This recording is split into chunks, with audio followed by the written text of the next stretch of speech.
És a la via 1 Catalunya Express, amb destinació Tortosa, per la línia de Tarragona, Salou, Ametlla, Amposta, Aldea.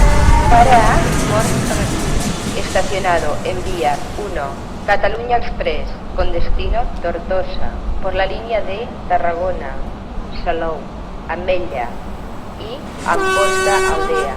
Para en Port Aventura.